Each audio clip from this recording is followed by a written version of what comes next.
The incumbent has $7 million. A lot of that is raised by special interest groups, such as the pharmaceutical lobby, such as APAC, such as the crypto industry. We're a small dollar donation campaign. Average donation is $35. 84% of it comes within the district. It's a people-powered campaign, which means that the movement of the campaign is powered by everyday people who are volunteering their time. We have 250 volunteer signups. We just had a town hall in Newton yesterday where we had 50 people show up to hear about the campaign. We had a canvassing event in Newton on Sunday where we had at least 16 canvassers knocking on doors, and we knocked on 300 doors, and we've knocked on 2,500 doors, over 2,500 doors in the past 30 days.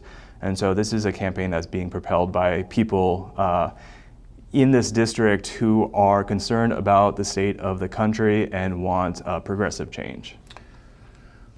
I'm sure you've heard this before. Why not start out school committee? So you grew up in Sherborne. Where do you live now?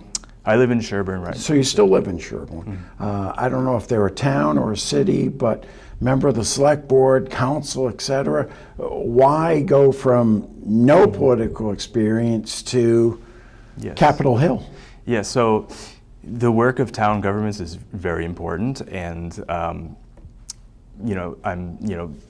very I acknowledge the importance of the work of town government.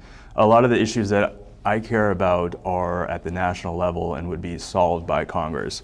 The first issue is Medicare for all, so we have to decouple health insurance with employment.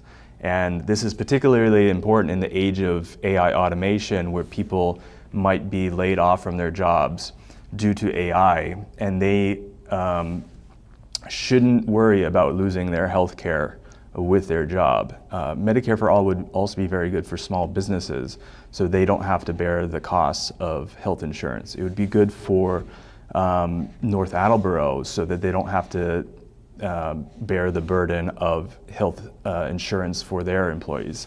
So Medicare for all would, save about $450 billion a year, and it would save 67,000 lives a year, and it would improve healthcare outcomes for the people in this country. We spend more on healthcare than any industrialized nation, and we receive middling outcomes. And so an issue like Medicare for all has to be solved at the federal level, and that's why I'm pushing for the Medicare for All Act in Congress, and somebody in Congress has to be pushing and advocating for this legislation. If you were to upset Congressman Auchincloss, you'd be a freshman congressman up on Capitol Hill pushing this Medicare for all. Is anyone going to listen to you? Yeah, so there's a growing consensus within the Democratic caucus that we need to decouple health insurance with employment and provide everyone the option of enrolling in a national health insurance program.